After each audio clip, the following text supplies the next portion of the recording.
10 lines on gravitational force. Gravity is the force by which a planet or other body draws objects, bodies towards its center. The word gravity is taken from Latin word gravitas, which means weight. The gravitational pull or Earth is 9.8 meters per second squared.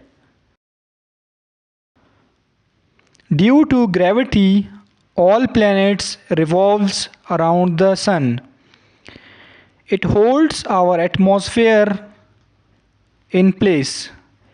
The gravity of moon cause tides in sea. This force help us to eat and drink.